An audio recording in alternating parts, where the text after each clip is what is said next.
여러분 지난주 말씀 기억하십니까? 요한복음 말씀에 기록된 예수님의 두 번째 기적이었습니다. 바로 죽어가던 왕의 신하의 아들을 주님께서는 말씀으로 고쳐주셨습니다. 그것도 놀라운 기적이지만 그 기적 이전에 더 놀라운 기적 두 가지를 제가 말씀드렸습니다. 그것이 무엇인가 하면 첫 번째로 예수님을 찾아왔던 그 왕의 신하가 자신의 계획을 과감히 포기하고 그냥 집으로 갔다는 것입니다. 원래 이분은 예수님을 모셔가는 것이 자신의 계획이었습니다. 사회적으로 지위가 높은 사람들은 자신의 계획이 포기되는 것을 굉장히 감당하기 어려워합니다. 만약에 여러분들이 그 자신의 계획이 포기되는 것이 굉장히 어렵다 하신 분들은 여러분 사회적으로 굉장히 높으신 분들인 것 같아요. 그 어려울 수 있습니다. 그런데 자신이 계획했던 방법이 아닌 다른 방법으로 예수님께서 말씀하셨고 그는 순종했습니다. 이것이 바로 보이지 않는 첫 번째 기적입니다.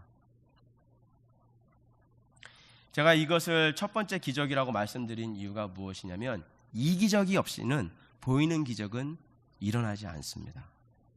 많은 사람들은 매직쇼처럼 뭔가를 보여주면 볼 수 있을 거라고 생각하지만 성경에 나와 있는 수많은 기적들은 보이지 않는 기적이 먼저 나타나야 됩니다. 그런데 그 본문에는 보이지 않는 두 번째 기적이 있었습니다. 그것이 무엇입니까? 온 가족이 다 예수님을 믿게 된 기적입니다. 저는 그것을 더 중요한 기적으로 보았습니다. 왜냐하면 병이 나았은 것은 감사한 일입니다. 그런데 뭐 얼마나 더 살겠습니까? 그래봐야 뭐 50년 더 살겠죠.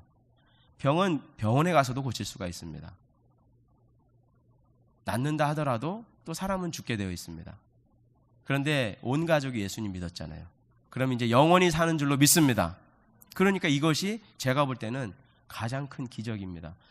병치레를 통해서 진정한 기적을 누린 것은 바로 이 기적입니다. 이러한 영생은 아무에게나 주어지지 않습니다. 이러한 영생은 예수님만 주실 수 있는 것인데 나의 삶에 예수님이 주인이 되셨을 때만 그때 예수님께서 우리에게 허락하시는 것입니다. 할렐루야. 교회 다닌다고 영생 받는 것 절대로 아닙니다. 그러면 뭐 누가 못 받겠어요? 2주에 한 번씩 3주에 한 번씩 꾸준하게 다니면 누가 못 다니겠어요? 시간 되면 매주 오면 더 좋고, 그렇죠? 그렇다고 해서 영생이 주어지는 것이 아니라 예수님이 나의 구주, 나의 하나님이 되셔야 되는 줄로 믿습니다. 그게 진짜 기적이죠. 여러분이 예수님의 삶의 주인 되셨음을 객관적으로 알 수 있는 지표가 하나 있습니다. 바로 보이지 않는 첫 번째 기적이 여러분 삶에 일어났으면 여러분들은 예수님을 믿는 사람들입니다. 그러면 우리가 이분은 상당히 구원받았을 확률이 높다. 거의 뭐 100%예요. 첫 번째 기적이 되신 분들. 그 과정 속에 내 계획이 포기됐다는 걸 여러분 기억하셔야 됩니다. 그 왕의 신하가 사회적으로 높으신 분이, 명망이 있으신 분이 자신의 계획이 포기되었는데 그것을 그대로 받아들였다는 것입니다. 그 포기되는 과정 속에 여러분의 돈이 관여될 수 있습니다. 여러분의 인생의 꿈이 관여될 수 있습니다. 여러분의 인생의 계획이 관여될 수 있습니다. 제가 지금 드리는 말씀은 그것이 지금 포기되었다는 것입니다. 여러분 그거 받아들일 수 있습니까? 한 부자 청년이 너의 재산을 팔아서 가난한 자들에게 나눠주고 나를 쫓으라고 예수님의 부르심을 받았습니다. 거의 다 온 것 같았는데 자신만만하고 당당했는데 그 순간에 그 청년은 돌아섰습니다. 왜 그렇습니까? 그 자신의 계획과 자신이 움켜쥔 것이 포기가 되지 않은 것입니다. 이것이 바로 눈에 보이는 지표입니다. 이 친구는 종교적으로는 굉장히 성공했을지 모르나 사회적으로는 굉장히 바르게 사람들한테 인정받았을지는 모르지만 심지어 본인도 그렇게 착각할 정도로 이 정도면 영생을 얻을 수 있지 않겠는가. 근데 예수님 앞에서 딱 지표를 꺼내니까 예수님 말고 다 제껴라. 거기에서 그게 안 되는 거예요. 상대적으로 다른 사람보다 조금 나을 수는 있지만 예수님으로부터는 굉장히 먼 겁니다. 그래서 예수님이 부자가 천국 가기가 이렇게 어렵다. 영생과 직접 결부시켜서 말씀하신 거예요. 포기되는 것이요, 말처럼 쉽지 않습니다. 그것을 조금 여러분들의 삶에 하나님께서 그게 쉽지 않다, 연습이 많이 필요하다, 그것을 알려줄 수 있는 사람을 하나 붙여주셨는데 그게 누구냐면 여러분 배우자입니다. 같이 살아보니 쉽지 않잖아요. 쉽지 않아요. 예수님 따르는 것은요 더 어렵습니다.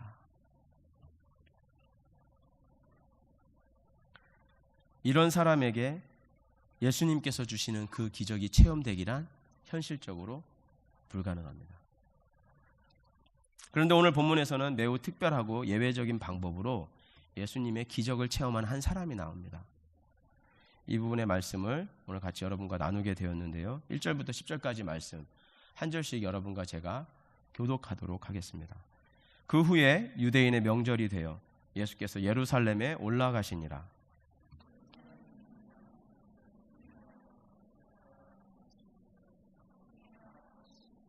그 안에 많은 병자, 맹인, 다리 저는 사람, 혈기 마른 사람들이 누워 물의 움직임을 기다리니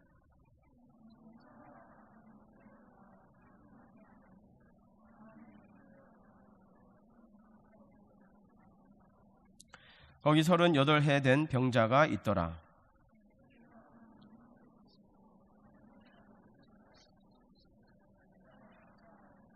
병자가 대답하되 주여, 물이 움직일 때에 나를 못에 넣어주는 사람이 없어 내가 가는 동안에 다른 사람이 먼저 내려가나이다.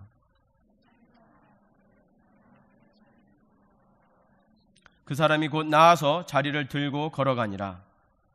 이날은 안식일이니 유대인들이 병 나은 사람에게 이르되 안식일인데 네가 자리를 들고 가는 것이 옳지 아니하니라.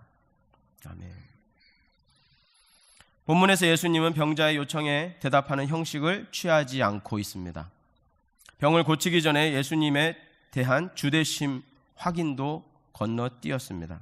더 당황스러운 것은 예수님이 수많은 병자들이 있는 곳에서 단 한 사람만 선택적으로 고치셨다는 것입니다. 여러분들이 만일 이 본문에서 본문 말씀을 띄워주시기 바랍니다. 이 본문에서 본문 말씀을 띄워주시기 바랍니다. 계속. 네. 이 본문에서 만약에 병을 고침받은 사람이라면 여러분들은 불만이 없으실 것입니다. 그런데 만약에 그 옆에 바로 옆에 같이 한 30년 앉아 있었던 사람이라고 하면 여러분은 이 순간부터 굉장히 큰 시험에 들 것입니다.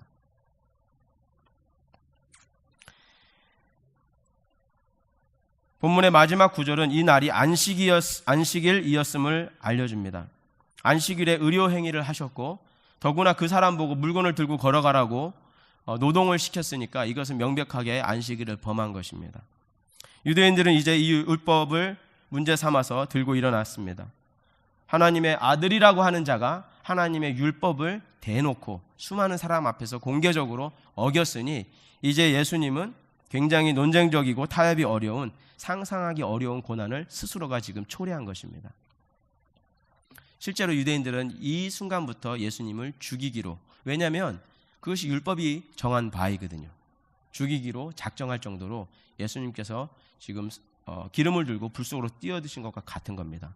그렇다면 우리는 여기서 질문을 해볼 수 있습니다. 왜 예수님께서는 이러한 무모한 짓을 하셨는가? 기존의 패턴에서 완전히 벗어났습니다. 나를 믿느냐? 믿습니다. 네 믿음이 너를 구원하였도다. 이거 우리 이해되잖아요. 저 다 건너뛰었어요. 굉장히 논쟁적입니다. 굉장히 셀렉티브해요. 이것을 가지고 하나님의 선하시긴 한데 왜 저 사람만 저러지? 무엇을 기준으로? 도대체 종잡을 수 없는 예수님의 모습입니다. 더구나 왜 하필 안식일인가? 전날에 오시지. 그 다음날 오시면 이러한 고초를 이 사역 초반에 예수님께서 겪으실 이유가 전혀 없잖아요. 죽기 직전에 한번 하신다든가 그러면 되잖아요. 지금 5장을 우리가 읽고 있는데.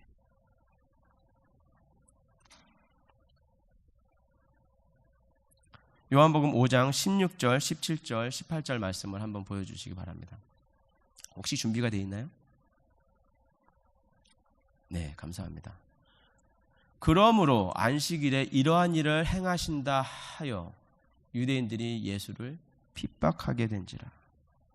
예수께서 그들에게 이르시되 내 아버지께서 이제까지 일하시니 나도 일한다 하시매 유대인들이 이로 말미암아 더욱 예수를 죽이고자 하니 이는 안식일을 범할 뿐만 아니라 하나님이 자기의 친아버지라 하여 자기를 하나님과 동등으로 삼으심이로라.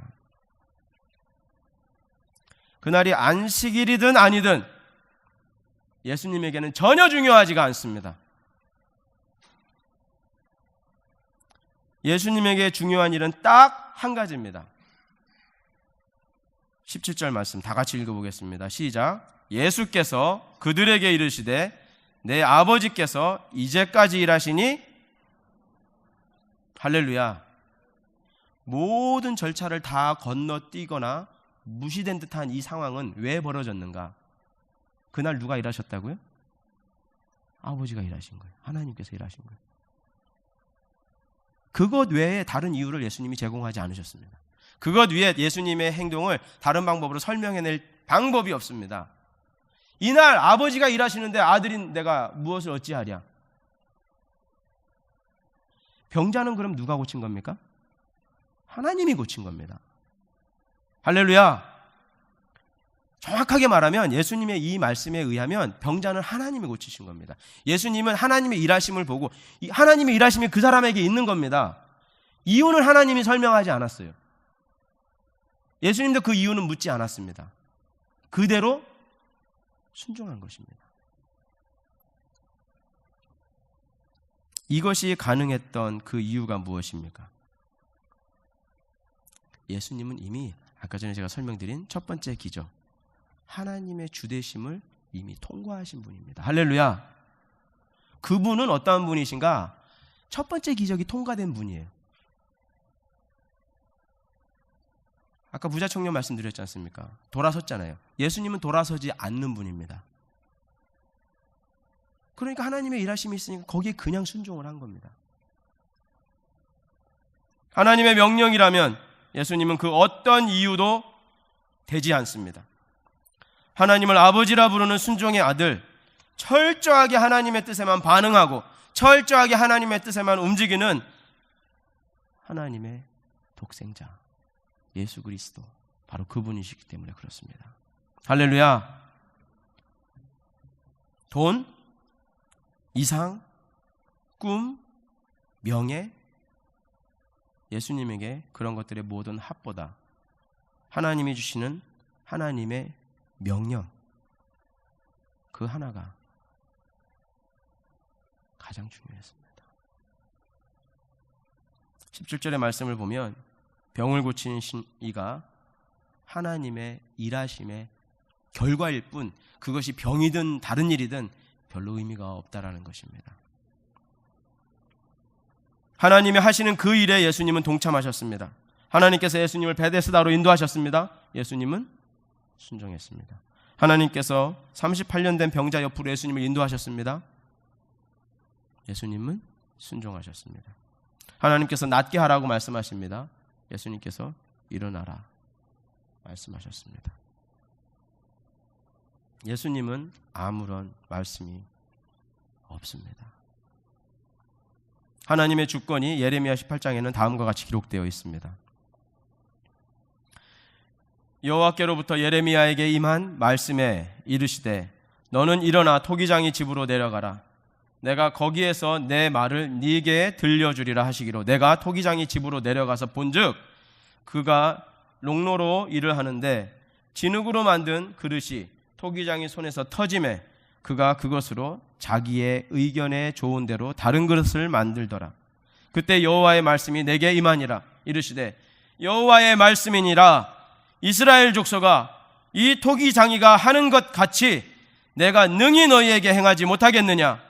이스라엘 족속아, 진흙이 토기장이의 손에 있음 같이 너희가 내 손에 있느니라. 할렐루야. 내가 어느 민족이나 국가를 뽑거나 부수거나 멸하려 할 때에 만일 내가 말한 그 민족이 그의 악에서 돌이키면 내가 그에게 내리기로 생각하였던 재앙에 대하여 뜻을 돌이키겠고 내가 어느 민족이나 국가를 건설하거나 심으려 할 때에 만일 그들이 나보기에 악한 것을 행하여 내 목소리를 청종하지 아니하면 내가 그에게 유익하게 하리라고 한 복에 대하여 뜻을 돌이키리라. 할렐루야. 그러므로 이제 너는 유다 사람들과 예루살렘 주민들에게 말하여 이르기를 여호와의 말씀에 보라, 내가 너희에게 재앙을 내리며 계책을 세워 너희를 치려하노니 너희는 각기 악한 길에서 돌이키며 너희의 길과 행위를 아름답게 하라 하셨다 하라. 그러나 그들이 말하기를 이는 어때니 우리는 우리의 계획대로 행하며 우리는 각기 악한 마음이 완악한 대로 행하리라 하느니라. 하나님의 주권적인 섭리가 나타날 때 나는 어떻게 반응합니까? 그러거나 말거나 나는 내 뜻대로 간다, 밀어붙이십니까? 아니면 하나님의 주권적인 뜻이 나타났을 때 그 하나님의 뜻에 순종하고 순복합니까? 내가 내 마음대로 살아갈 요량이면 하나님을 믿는 의미는 무속신앙을 포함한 여타 종교 생활과 전혀 다를 것이 없을 것입니다. 하나님은 나의 삶을 아름답게 하실 것입니다. 할렐루야. 할렐루야. 하나님은 여러분들의 삶을 아름답게 하실 것입니다. 그것이 징계의 의미입니다. 다른 의미가 없습니다. 당신이 가진 주권적인 방법으로 아름답게 하실 것입니다. 할렐루야. 여러분의 방법으로, 제가 생각하는 방법으로 아름답게 하지 않으실 것입니다. 그리고 하나님께서는 예수님을 통해서 여러분의 삶을 아름답게 하실 것입니다. 할렐루야. 다시 본문으로 돌아가서 보면 본 기적이 일어난 장소는 베데스다입니다. 일전에 말씀드린 바와 같이 본문으로 다시 보여주시기 바랍니다. 베데스다의 뜻은 은혜의 집이라는 뜻입니다. 요한복음 5장에 나온 신약에서 이 은혜의 집은 지금으로 말하면 바로 교회입니다. 그리고 예수님을 주인으로 모신 성령의 전으로 모시고 있는 우리 자신도 될 수 있습니다. 은혜의 집 안을 들여다볼까요? 은혜만 차고 넘칠 것 같습니까? 교회 안을 들여다보면 찬송과 감사만 매일 아침 넘쳐날 것 같습니까? 들여다보니 어떻습니까? 온갖 병자들이 가득합니다. 5장 2절 3절 보십시오. 3절 말씀에 보시면 병자, 맹인, 다리 저는 사람, 혈기 마른 사람, 각자가 상징하고 있는 어떤 특정 부류의 모습을 나타내고 있습니다. 움직일 수 없는 사람들이 있습니다. 기운이 다 빠져버린 사람들이 있습니다. 눈은 뜨고 있으나 전혀 앞을 볼 수 있는 영적인 시야가 없는 사람들이 있다라는 것입니다. 성령의 전인 나의 삶은 요즘 어떻습니까? 혈기가 다 말라버려서 내 몸 하나 일으키기가 어려울 때가 많지 않습니까? 하나의 병을 해결하고 나니 또 다른 병이 생기고 또 다른 병을 해결하니 또 다음 병이 따라오고 종합병원 같지 않습니까? 내 삶이. 종류도 다 헤아릴 수 없는 그 병들이 내 안에 있어 오늘도 나는 고통스럽습니다. 주님께서 네가 낫고자 하느냐라고 말씀하셨습니다. 그 말에 네, 낫고 싶습니다. 당연하죠. 그런데 하실 수 있어요? 뭐 이런 말들이 나와야 되는데 이 사람은 그 사람이 누군지도 상관이 없는 것 같아요. 낫는 건 고사하고 내가 여기 38년 있었는데 다 남들이 먼저 그 기회를 다 뺏어가 버렸습니다. 정말 이 사람이 고통스러운 것은 다른 사람들에 대한 원망입니다. 그게 가장 먼저 튀어나오는 겁니다. 원망과 불평.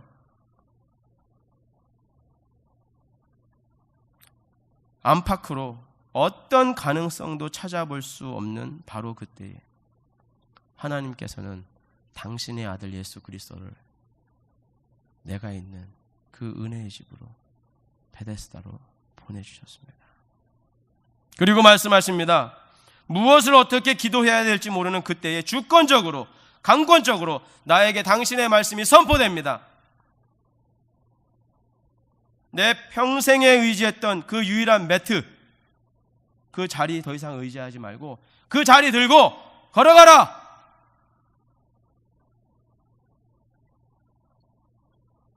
그 말씀이, 그 명령이 이 병자를 고쳤습니다. 이런 명령이라면 매일 듣고 싶죠. 정말 매일 듣고 싶습니다. 이 사건은 하나님의 주권이 얼마나 강력한지를 보여줍니다. 병자의 환경과 상황을 뛰어넘습니다. 할렐루야. 하나님이 우리 뜻대로만 움직일 것 같으면 또 그 하나님을 내가 왜 믿겠습니까? 내가 예스하면 하나님도 예스하고 내가 노하면 하나님도 노할 수밖에 없는 그 하나님이라면 제가 믿을 이유가 없죠. 그분은 당신의 뜻대로 주권적으로 행하십니다. 할렐루야. 여러분이 좌절하고 아무 힘도 쓸 수 없을 정도로 무너져 있다 하더라도 하나님도 같이 무너져 계신 것이 아닙니다. 그분은 말씀하시고 그분은 명령하실 수 있는 능력이 있는 분이심을 믿으시기 바랍니다. 그 하나님께서 오늘 당신을 부르십니다. 철저하게 그분의 주되심에 복종된 그 한 사람을 부르십니다. 누워있지 말고 일어나십시오. 이 모든 병자들의 특징은 누워있는 것이었습니다. 하나님의 말씀이 들려올 때 반응하시기 바랍니다. 사람들을 향한 쓴 마음이 아닌 하나님을 향한 갈급한 마음으로 나아오시기 바랍니다. 일어나 나의 삶을 주권적으로 아름답게 하실 그 하나님 한 분만 붙드시길 바랍니다. 아버지의 일하심에 모든 초점을 맞추신 예수님처럼 이제는 나의 계획과 나의 방향이 아닌 하나님의 일하심과 계획이 어디에 있는가, 거기에 내가 집중해서 보고 하나님 이쪽으로 가시는구나, 나도 거기로 가야겠다. 그 하나님의 일하심, 그러기 위해서 더 말씀 보고 더 기도하며 영적인 분별력을 달라고 기도하시기 바랍니다. 하나님이 멈추시는 곳에 나도 멈출 것입니다. 하나님의 가시는 곳에 나도 따라갈 것입니다. 그리하여 온 세상 사람들이 알게 될 것입니다. 내가 나의 지혜대로 살아가는 인생이 아니라 내가 하나님이 주시는 말씀대로 살아가는 삶임을 말입니다. 다 같이 기도하시겠습니다. 오늘 설교 제목은 양문 곁 베데스다입니다. 양문은 당시 성전의 구조를 말합니다. 성적 외벽을 말하는데 양들이 주로 들락날락 거린다 해서 양문으로 이름을 지어놓은 곳입니다. 그 양들이 왜 성전을 들락날락 거리겠습니까? 희생 제물로 들락날락 거리는 것입니다.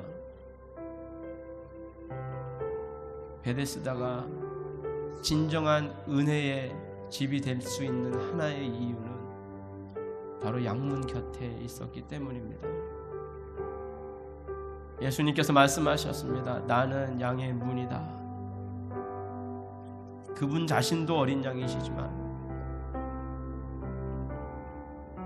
그분 자신이 희생 제물이시라는 것을 그렇게 비유적으로 표현하신 것입니다. 그분이 나보다 먼저 희생 당하셨습니다. 나의 삶의 주권, 포기 이런 걸 생각하기 전에 그분 먼저 다 물과 피를 다 쏟으시고 나를 구원하시기 위해서 나는 도저히 방법이 없으니 그분께서 대신 십자가 지어주신 것 아닙니까? 이것에 대한 근원적인 감사가 우리 그리스도인의 삶에 있어야 합니다. 내 삶이 돈이 좀 벌리든 벌리지 않든, 내 삶이 좀 유명하든 그러지 않든, 내 뜻대로 됐든 안 됐든 그것을 떠나서 근원적인 예수 그리스도의 그 희생과 그 십자가, 그분의 부활과 그분의 능력에 대한 근원적인 감사로 날마다 행복하시기를 예수님의 이름으로 축원드립니다. 우리 시간 다 같이 감사의 기도